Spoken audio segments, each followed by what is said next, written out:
Okay, well, we'll go ahead and dive in here. It's my signal to cut the video. All right, so today we've got the missionary explosion that happens in the 19th century that's going to be on our front burner. And I was going to do the 20th century too, but I'm going to save that for really the 20th century is not too much different than the 19th in some ways. It just keeps those movements going. And I'll talk a little bit about those in a few weeks because the biggest impact is actually in the 21st century of the missionary explosion. We'll talk about that in a sec. So a surgeon missionary working in the 19th century, been covering the 19th century for the past few weeks. And we're going to talk about that this morning and a little bit about Bible translation. So that's the game plan.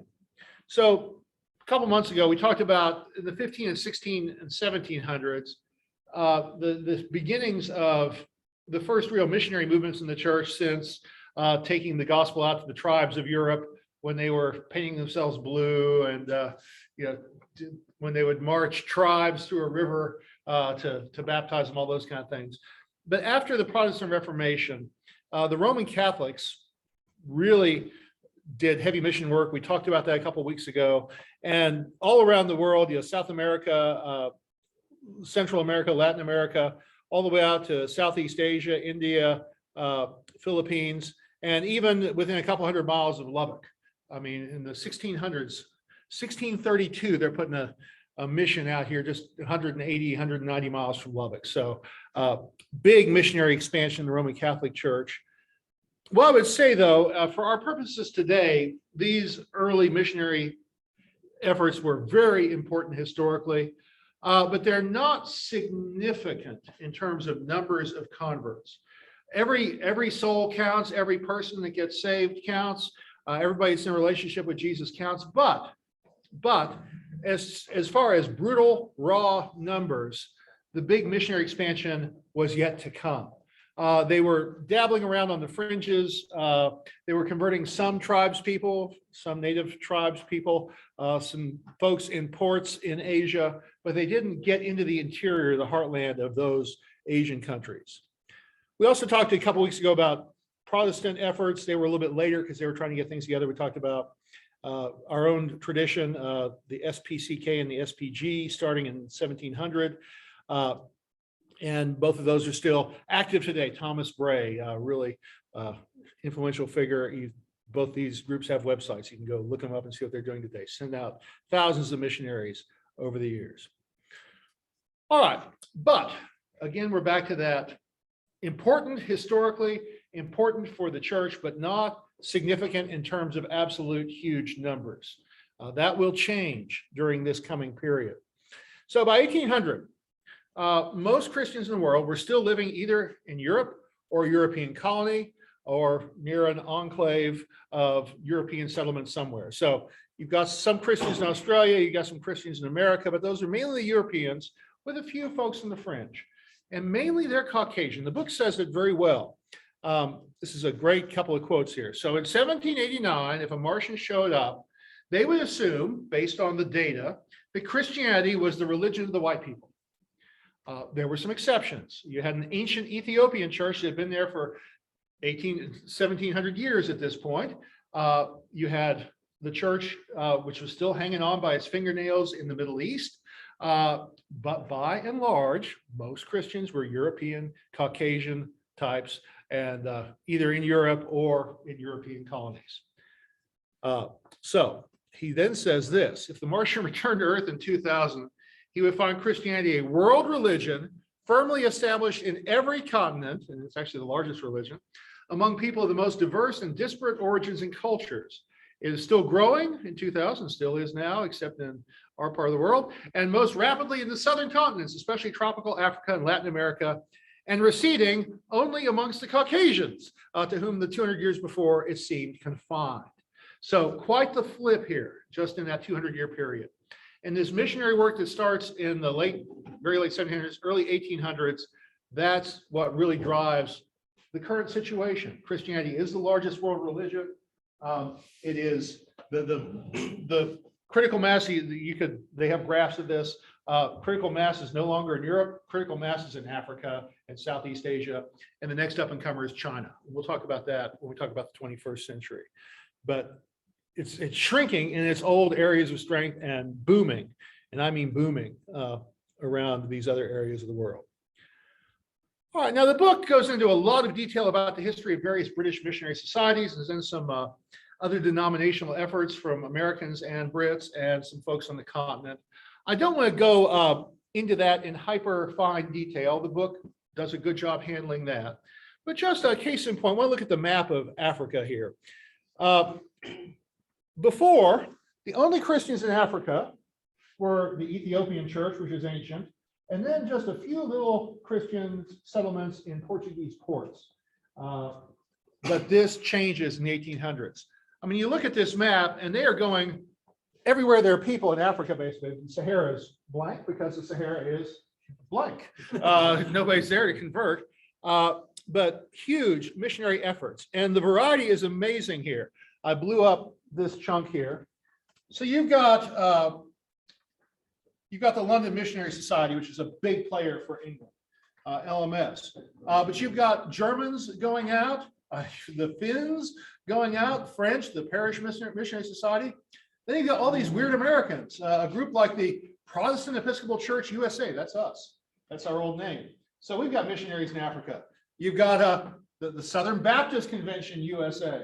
So we've got, what a disparate group. I mean, Southern Baptist, Americans, British, French, Germans, and then you've got all these Roman Catholic groups going out as well. So just everybody is sending missionaries overseas, especially Africa, but also Southeast Asia and the Far East and India as well. So just an enormous missionary effort. I mean, just looking at the lines says so much. Just the number of groups going. And today, the Roman Catholic Church is booming in Africa. The Seventh-day Adventist Church is booming in Africa. The Episcopal Church, or the Church of England, the Anglican Church is booming in Africa. Doesn't matter what denomination, they're growing in Africa and Southeast Asia. And China's the up-and-comer. It's estimated, we'll get to this later, but by 2030, there's supposed to be more Christians in China than the United States. And we, as a percentage, I think Uganda still may be the biggest country percent-wise of GDP. More Christians in Uganda per capita than any other country in the world. If it's not still that case, it's pretty close. All right, so we've got all these missionary efforts happening, all these disparate places, Africa, Latin America, India, East Asia, Pacific Islanders as well. Lots of foreign missionaries going out. And in the US, missions that would eventually go after the wars died down to Native Americans. The US government did try to put some control on that. They didn't want everybody scrambling for native reservations like they were for Africa. And so they did a lottery, and the Episcopal Church drew the Sioux and the Navajo. Two of our strongest areas of Episcopal Christianity are on the Navajo Reservation to this day and the Sioux Reservation. There also we didn't get the Cheyenne, but there's a very important Cheyenne guy that one Cheyenne warrior did an amazing job. We'll talk about him in a minute. All right, so all over the world, and remember Southeast Asia, if you remember the old map, the Portuguese just had these little enclaves on the coast, but we're really starting to push and expand. The Dutch are really sending out missionaries in this part of Southeast Asia. The Philippines, they're expanding out of that. The Spanish have been there a while, but they expand out. So just all around the world, the sun is never setting on the Christian church anymore.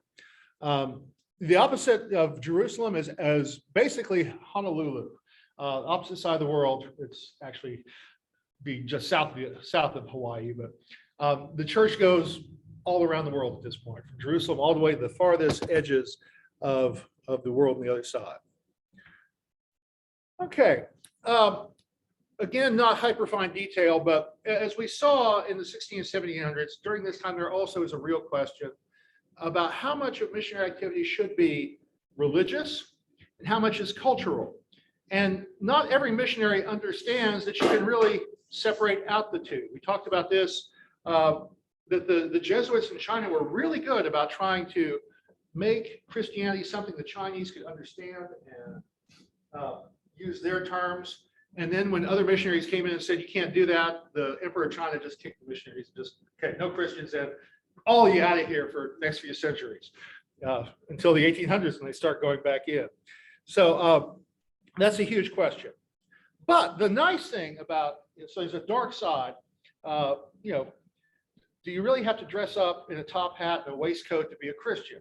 Or can you wear a loincloth? Well, oftentimes it'd be the whole package. You have to dress like a European, act like a European, think like a European or an American if you're going to be a Christian. So that's the dark side of all this. This is going on during this time. On the other hand, if you're trying to push your culture, it also did push things like literacy, building schools, teaching better agricultural methods. Those things were also done by missionaries. So maybe some of the mores are not that great. Whether you wear a top hat or not probably is not the most important thing, but there was good stuff going on in the midst of that expansion. Cartoon, just it's a pretty bad cartoon. So 1797, this is the Dutch making fun of the French and the English.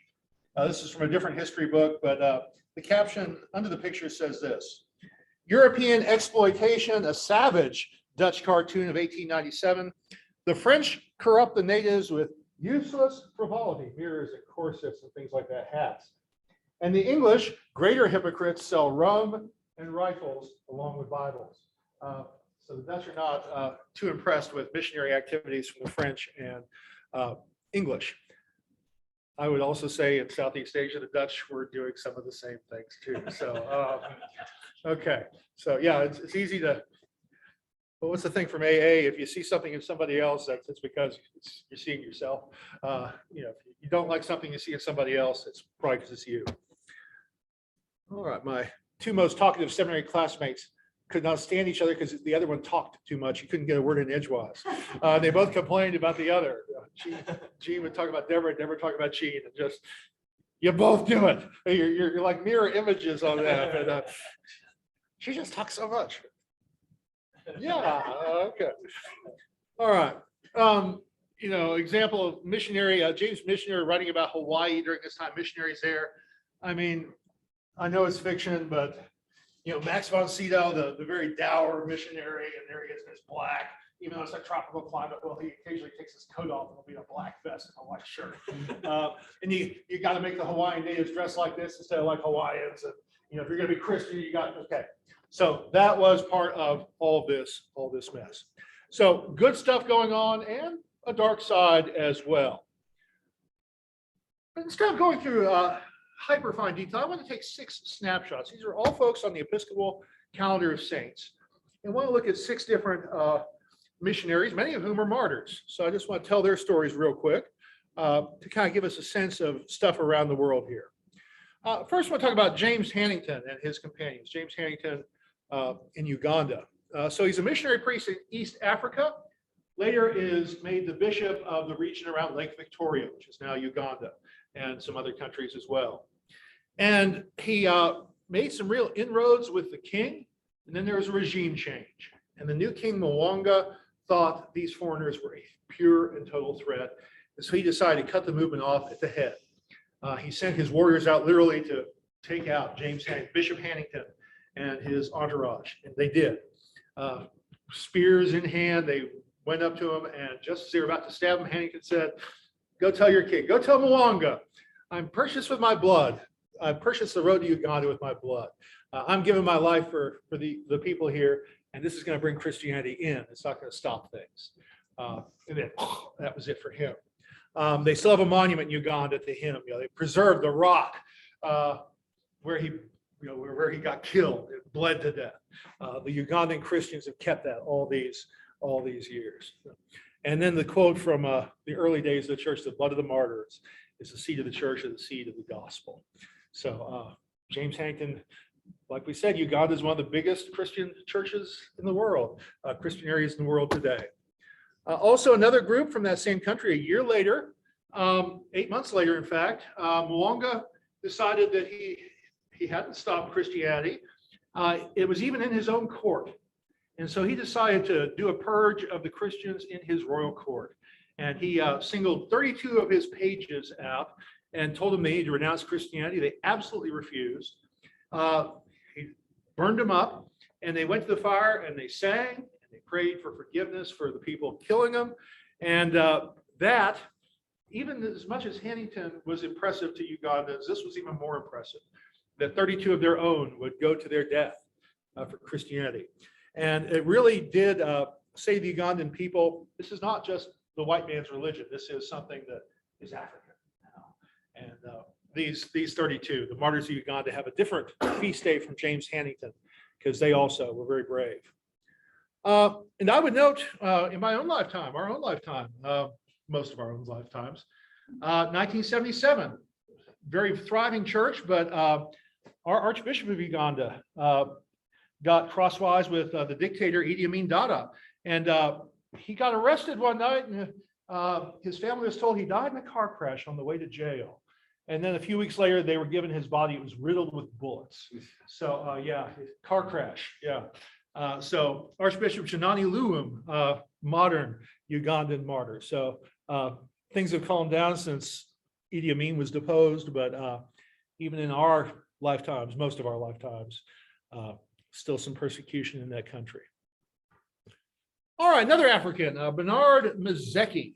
Bernard Mazeki, he was an East African, grew up, tribal upbringing, small town village, eventually was converted to Christianity and was trained to be a teacher of other Africans, a lay catechist.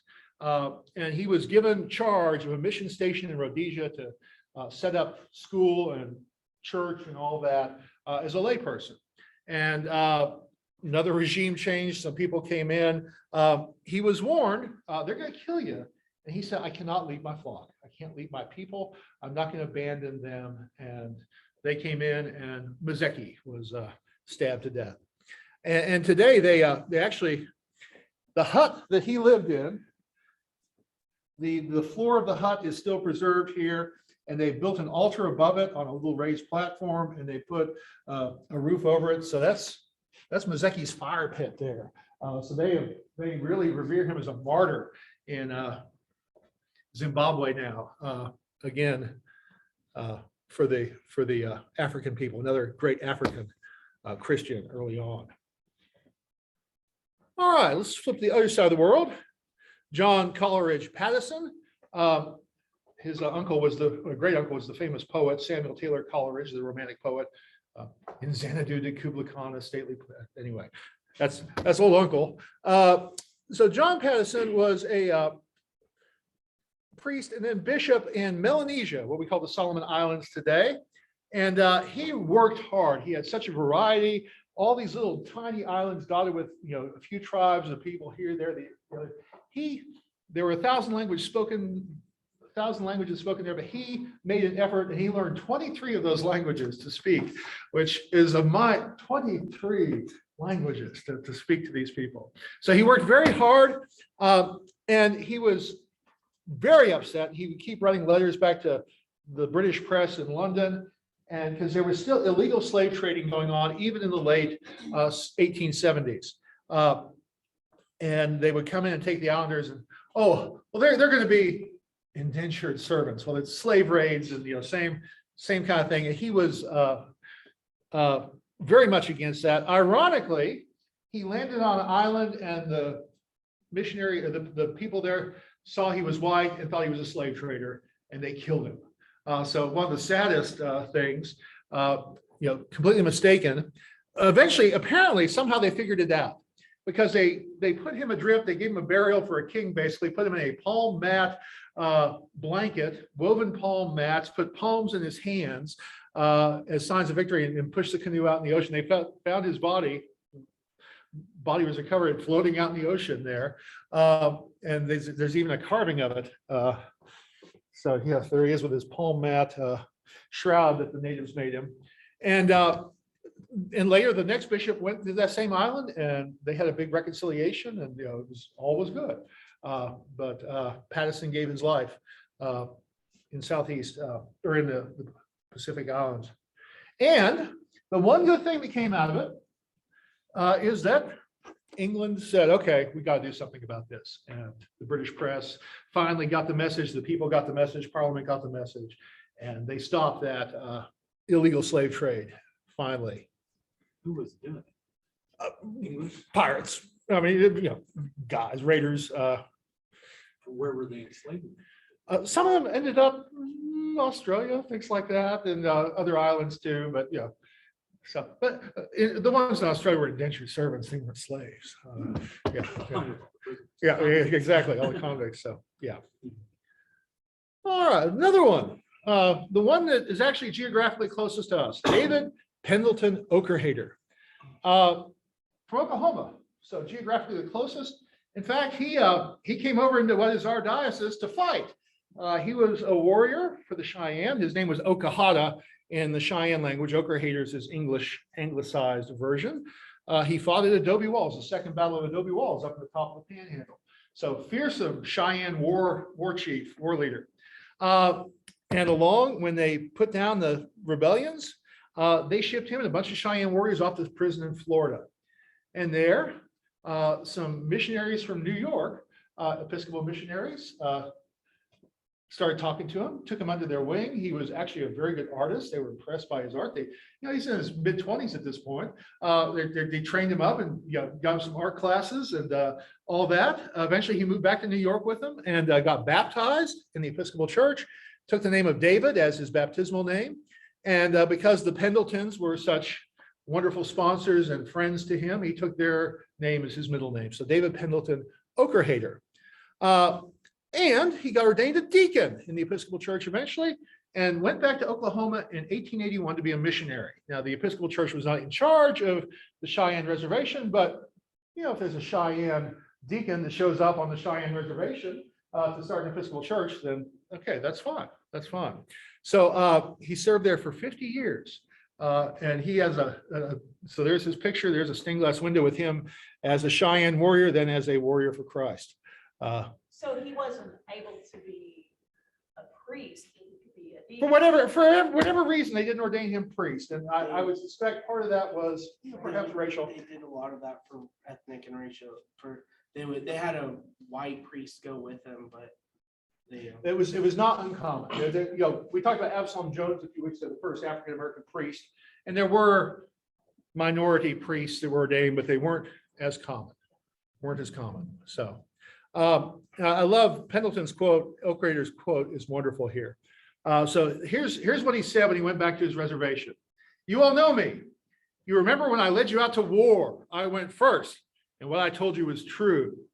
Now I've been away to the east, and I have learned about another captain, the Lord Jesus Christ, and he is my leader. He goes first, and all he tells me is true. I've come back to my people to tell you to go with me now in this new road, a war that makes all for peace.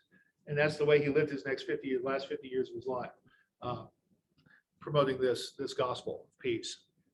So cool guy. And again, the closest guy we have geographically to Lubbock, Texas on our calendar of saints, the Episcopal Church. All right, one of the most bizarre life stories, biographies, Samuel Isaac Joseph Scherzhevsky. I told Bob had to leave, but because Scherzhevsky started out as a Jew. He was born in Lithuania. So Lithuanian Jew, was going to be a rabbi, went to study to be a rabbi in Poland, got a hold of a Hebrew New Testament, which somebody put in his hands, and decided that he needed to be a Christian. And probably the better place to do that was not in the rabbinic school in Poland nor in Lithuania, but he moved to America. Of all things, he's baptized by a Baptist. A Baptist pastor baptizes him. He ends up in seminary at my uncle's seminary, where my uncle went to seminary in Pittsburgh, Pennsylvania, as a Presbyterian. I have a Presbyterian minister, my late uncle, and same as Mr. Rogers.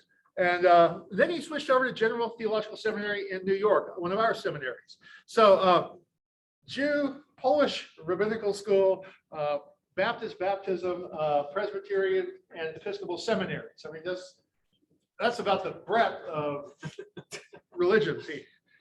He didn't become Muslim or anything, but I mean, that's an amazing journey. But he goes eventually to China. So he takes a long way around the world and ends up in China as a missionary, and a very good linguist. And so he learns Mandarin on the boat ride. The boat ride, even though it's steamships by then, it's still long enough for him to learn Mandarin and be fluent in it and all that. So amazing language skills. So he goes over to China. Eventually, they make him the Episcopal Bishop of Shanghai, the first Bishop of Shanghai. Very active, going out and planting churches. And then he has a stroke.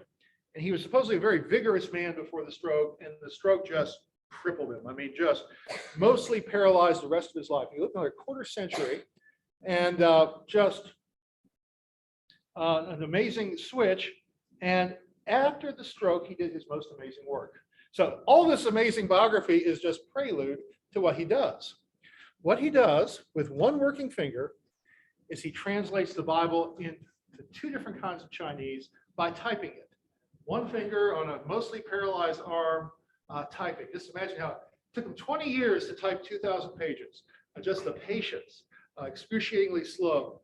And the Mandarin Bible and the Wenli Bible, which is a more classic type of Chinese. So he did it. He gave a Bible to China, even though he couldn't be there anymore.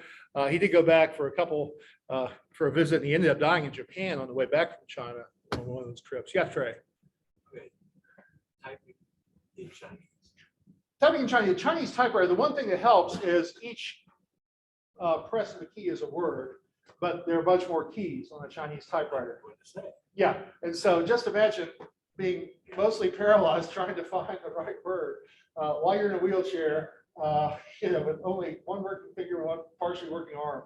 It's just amazing that his brain was still there, his mind was there, and he had the language facility still. I just wondered if he was like typing in Latin letters.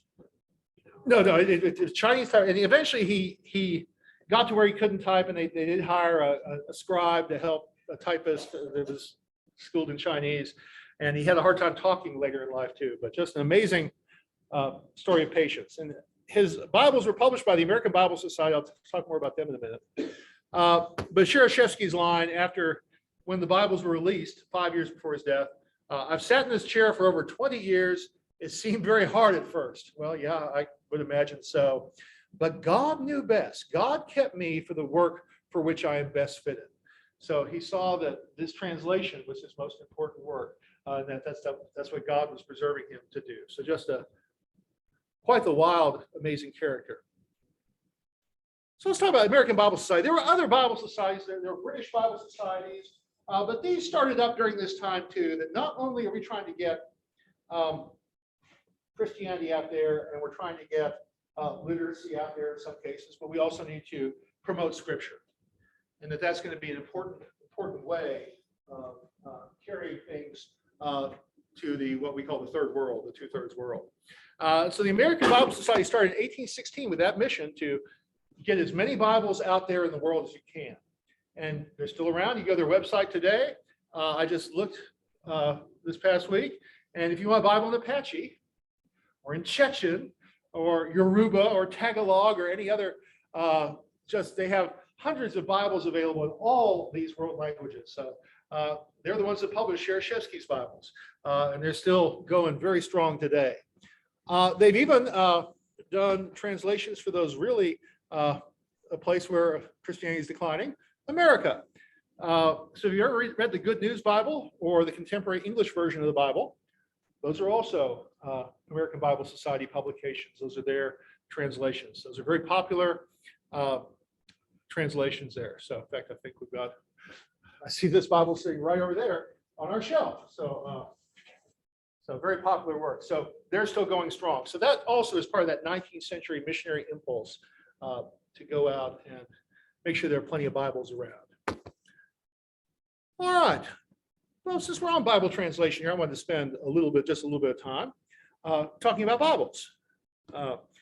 So we're going to shift gears. Look, any questions about 19th century stuff, missionary stuff, before I start talking about Bible translations? Bible, yeah, long eye. Does the textbook use that for the Scramble for Africa? Yes. And that's in the textbook. That was also the nickname used at the time. Right. All these countries just Yeah, I'm more familiar with it, like colonialism. colonial military. And then let's colonialism is a negative piece of all this. And I was going to mention with Okerhater, much of what we did with Native Americans was good, and some of it certainly was not. There's still lawsuits here and there. The Episcopal Church, the Anglican Church of Canada, is still trying to deal with the mess they had with their Episcopal schools, Anglican schools, for Indians. And you take the kids off, you make them forget their names, you wouldn't let them do their culture or anything, and so there's a dark side to all this as well. Interestingly, though, the Africans now see themselves as missionaries to the United States. You Americans have followed so far. You brought us the gospel. Thank you very much.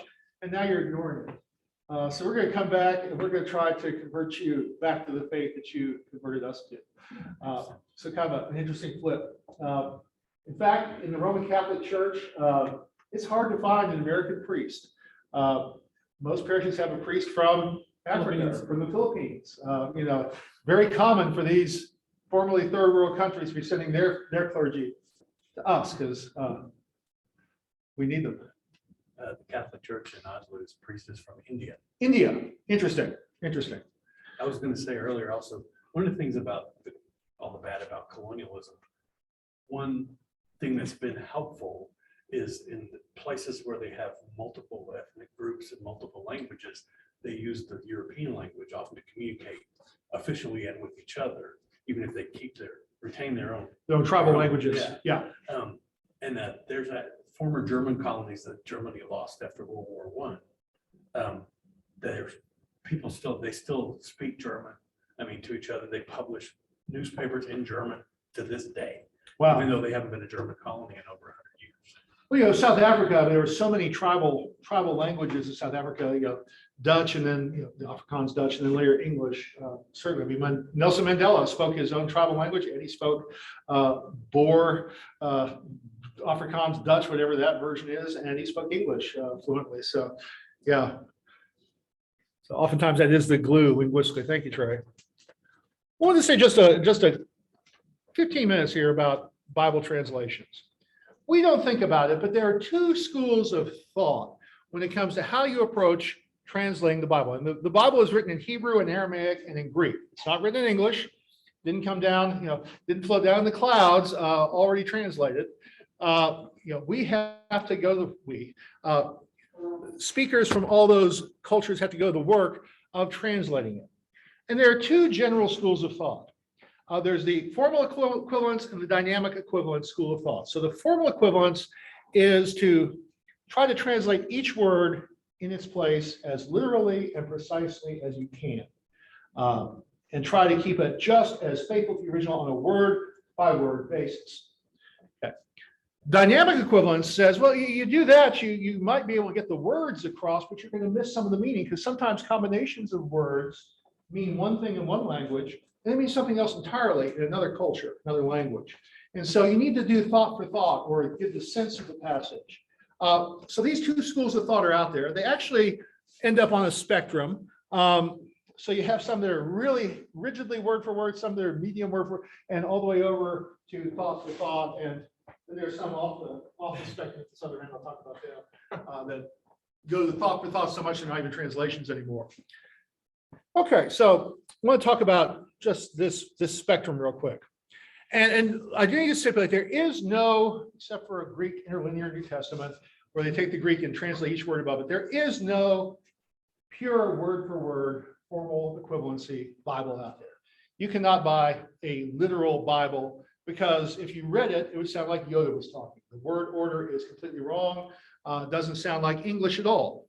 So I picked a simple verse here, Mark 5:38. There's the Greek version, but if you translate it into English as literally as you can, this is Jesus going to the house of Jairus to raise Jairus' daughter. So literally, word for word, and comes he into the house of chief synagogue, and sees he uproar and weeping and crying out loud much. Okay, we kind of get the sense of it, but that's a little rough to read in English. Okay, yeah, you kind of get the sense of that. And this is a straightforward, simple story. Get into Paul or Hebrews, and you try to do that word for word, it can get really tough. So all Bibles, no Bible does it that rigidly, even the most literal of the formal equivalency end of the spectrum. But the ESV, the English Standard Version, is probably one of the strictest word for word translations. And they're so strict that they put footnotes in. Sometimes just to give the sense of something, they'll put a footnote in. We're going to use a word here, but we're going to put the real word in the footnote. So example, they came to the house of the ruler of the synagogue, and Jesus, it really says he, but they put Jesus in, saw a commotion, people weeping and wailing loudly. So they insert people also. And was the NASB, another Bible, often will put the words they're adding in italics, just to make sure you know that that was not in the original Greek. So they try very hard to be as precise as they can. And that's actually pretty close. That's about as close as you can get in smooth English to what is being said in the Greek. And the important thing is to get the thought or the idea, the information across, not copy syntax. Right, but again, is it more important to get the exact words as close as we can, or is it more important? No. So I think it's fine to look at the exact words, but every language has funny things about it.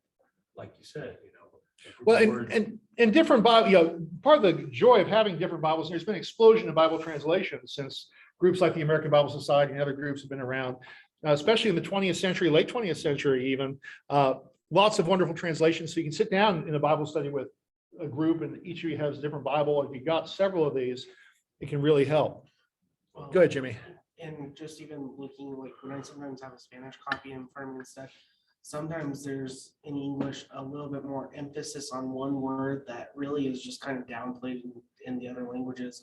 That's not meant to actually be as prominent in the verse. Yeah, that could be, and if you speak German, a German Bible can be a helpful thing in a Bible study. So good.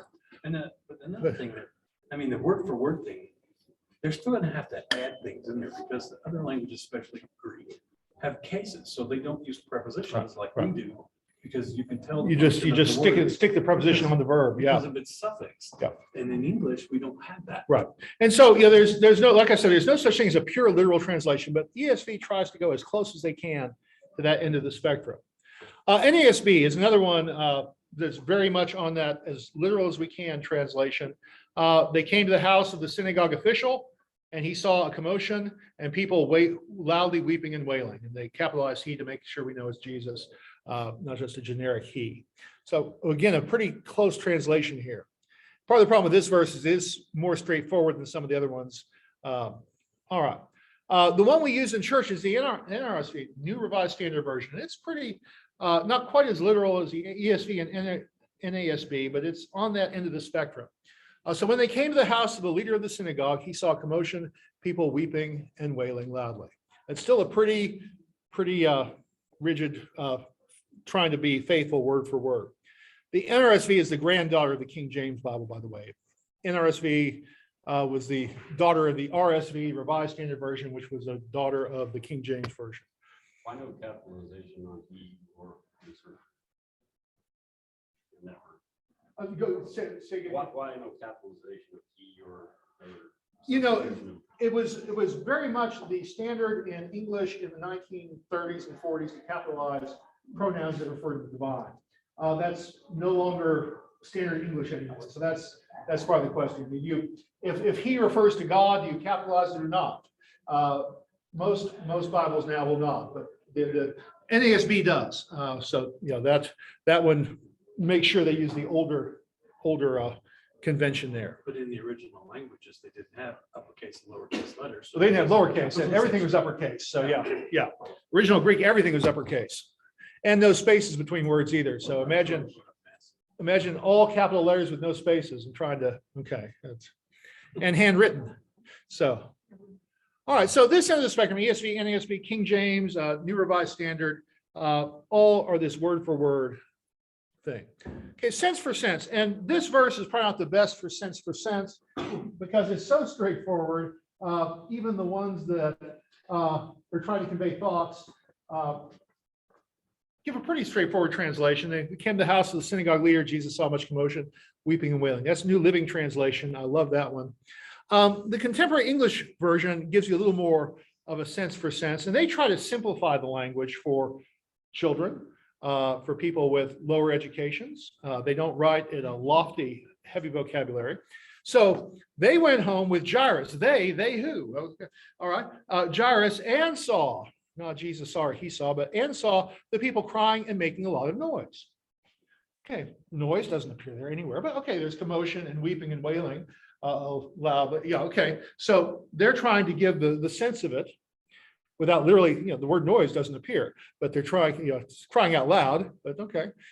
No, you got noise. Describing the scene.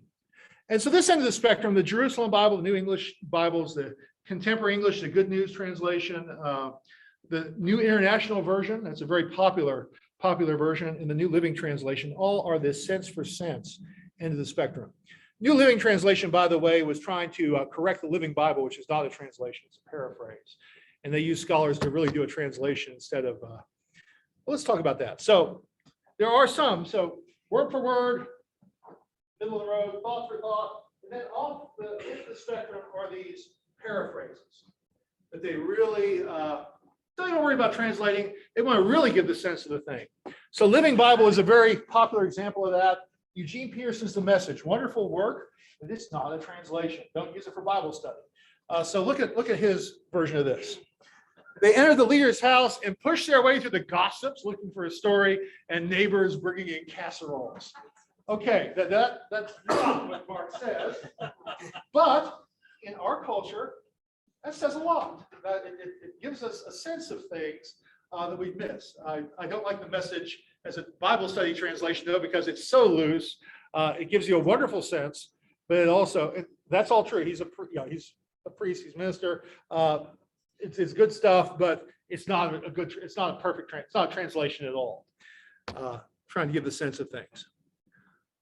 One of the new ones, and this has only been since I've been at St. Paul's, the Contemporary English Bible was done by kind of a mainline group of scholars, the Methodists, Episcopalians, Presbyterians, Lutherans. I have really gotten fond of this version. They try to be right in the middle as much as they can to keep both things, the sense for sense and the word for word. Plus, they also use contractions, which sounds much better. So they came to the synagogue leader's house, and he saw a commotion with people crying and wailing loudly. Okay, that's a pretty faithful translation. The next verse, though, is even more fascinating. So in the NRSV, which is more literal, Jesus asked, "Why do you make a commotion and weep? The child is not dead, but sleeping." And notice what the contractions do here. What's all this commotion and crying about? The child isn't dead. She's only sleeping. That's how we speak in the 21st century. The NRSV, as wonderful as that is, and those more literal translations do sound a little more rigid. And this was street Greek. Mark didn't write in fancy formal Greek. He wrote in street Greek, spoken by the folks in the market. So contractions certainly give more of a sense of that. So I love the NEB because of that, CEB because of that. So I pulled up, because Jairus is not the best example for some of the more complex stuff, I pulled my software some different passages here just so we can kind of compare. So on the left is ESV, rigidly word for word as much as possible. On the right is NLT, thought for thought. In the middle is CEB, trying to straddle the two. And so you look at the prologue of John. Literally, there was a man sent from God whose name was John. He came as a witness to bear witness about the light that all might believe through him. Okay, John who? Well, NLT tells us God sent a man, John the Baptist. Oh, okay. Well, they add Baptist in there to tell about the light so that everyone might believe because of his testimony. They don't repeat the witness to bear witness, which gets confusing to folks. They kind of take that out to give the sense of it. Then the CEB in the middle, a man named John was sent from God. He came as a witness to testify concerning the light so that everyone would believe in the light. So kind of in between those two. Tougher example, Hebrews. Well, one thing that's interesting here, the NLT is able to translate this with fewer words. But with Hebrews and with Paul, they've got to use more words oftentimes to translate it, to make it simpler. So chapter 11 of Hebrews, now faith is the assurance of things hoped for, the conviction of things not seen. For by it, the people of old received their commendation. Okay, well, what's that talking about? Faith shows the reality of what we hope for. Well, that's helpful. It is the evidence of things we cannot see. Through their faith, the people in days of old earned a good reputation. Instead of people of old receiving their commendation, which got to do some unpacking still. And then CEB in the middle, the elders of the past. So you can see the two different ends here. Next chapter in Hebrew. Therefore, since we are surrounded by so great a cloud of witnesses, let's also lay aside every weight and sin which clings so closely, and let us run with endurance the race that is set before us. Well, NLT, therefore, since we're surrounded by such a huge crowd of witnesses to the life of faith. Witnesses to what? Oh, okay, to the life of faith, because that's what was talked about in the previous chapter. Let's strip off every weight that slows us down, especially sin that so easily trips us up. And let us run with endurance the race God has set before us. And then again, CEB in the middle. So with endurance, let's also run the race that's laid out for let's contraction. Since we have a great cloud of witnesses surrounding us, let's throw off any extra baggage. I like that word too. Sin trips us up. Okay, one more. Paul. So Romans 3. Now we know that whatever the law says, it speaks to those who are under the law, so that every mouth may be stopped and the whole world may be held accountable to God. All right. Trying to clean that up or make it more understandable. Obviously, the law applies to those to whom it was given. Oh, I mean, they're rearranging some word order very much here. For its purpose is to keep people from having excuses and to show that the entire world is guilty before God. They've really flipped words around considerably in the NLT to try to give you a sense of what the whole passage means. So instead of trying to go word for word as much as we can, they will flip phrases, they'll flip sentences even within the verse to try to give that sense. In the CEB now, we know that whatever the law says, it speaks to those who are under the law in order to shut every mouth and make it so the whole world has to answer to God. This is nice, but it's not as readily understandable as these. So I used to, for Bible study, I like to use something at this end of the spectrum. For my own personal devotions, I used to use the NLT, but now I've been reading the CEB for a number of years for my personal stuff. So anyway, questions or thoughts about any of that? One of the funky things about language is that phrases or idiomatic expressions, even languages that are closely related will have problems. Like when I was an exchange student, my host mother told me about a German chancellor going to Britain and he's meeting with the Queen and they're speaking in English. And I don't know what the subject matter was, but the German chancellor didn't think much of it. He translated the German phrase, ich sehe schwarz, directly into English, I see black, which means you perceive the color black in English, but in German it means I'm skeptical. Yeah, so you miss the colloquialism. Yeah. I mean, the other thing, you run into problems. I mean, I remember there's a translation error in the South Pacific. They were trying to have Jesus ride into town on a donkey. They didn't have a word for donkey. And so they said, what's the word you have for, long-eared animals? And they gave him the word and had to go back and correct it later because they gave him the word for rabbit. So Jesus bouncing into town on the Easter bunny or something. So those things happen.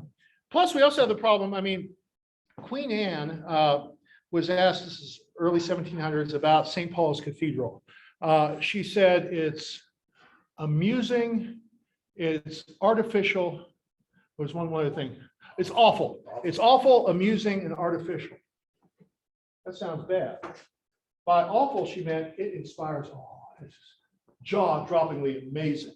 Artificial meant not that it was fake, but it was the grandest human artifice that was used. The highest human skill was used, and amusing meant amazing. So even our own language, just 300 years, things shift, which is why it's good to have. The King James is a wonderful translation, but English has shifted since then. The King James was written in 1611, translated in order to be modern English in 1611. It's very poetic. Just like Shakespeare, wonderfully poetic and certainly worth reading, but they also didn't have as much access to ancient manuscripts. So it was the state-of-the-art translation at the time. It was our church that did it, Church of England. But it's not the best translation purely anymore. There is a New King James which tries to straddle some of that, but yeah, it's well, okay. So next few weeks, we'll talk about the 20th, next 2 weeks in the 21st centuries. And that's the game plan. 3 more weeks to go here. So, any final question, Mark? Yeah. I guess from my own study, like I've learned that it's crucial to notice or know that even with like more literal translations, the translators are often importing their own, whether it's theology or like their own presuppositions, because like the ESV, I believe it was made by a committee, so that everybody sort of jostling for their understanding of what it is. So a lot of times those are done as like a compromise between different theological positions as well. And most translations are done by committees. They'll have one lead translator and everybody else gets to weigh in just for that reason, or they put 2 people to do it. You two agree on this and the whole bunch of scholars will. So yeah, I mean, that's an important because it makes it it's a tough thing to translate from one language to another like that, especially something as important as the Word of God. This is salvation, y'all. We want to get this right. We don't just want to, be cavalier with it. And, oh, well, whatever, it's good enough. No, you want to take it seriously. How close is the common Greek spoken 2,000 years ago to modern Greek? It has shifted quite. I mean, we don't speak Beowulf anymore. No. It's closer to modern Greek than Beowulf is to us. I figure that's because Chaucer? it was written. Yeah, maybe Chaucer, maybe late Chaucer. It's not as close as Shakespeare is to Because it's us. been, I figure that because it's been written longer, so it kind of sticks more. And I don't think they started writing English or a version of English until like several hundred years later. Right. Mallory Lamorte Arthur or something. That's probably French. No, that was English, wasn't it? I think. It's a French title, I think, but I think it was English word with a lot of French words thrown in. Yeah, the title's French, but I think that was English. Okay. Well, we'll pick up next week, and we also need to think about next year as well. I mentioned I wanted to get back to do a Bible study of some book, and I am open to that. So if anybody has any input, think about it, let us know. We've done quite a few books, but some of those have been 12 years ago. So people have changed in here since then. So. All right, y'all. Well, we'll stop there.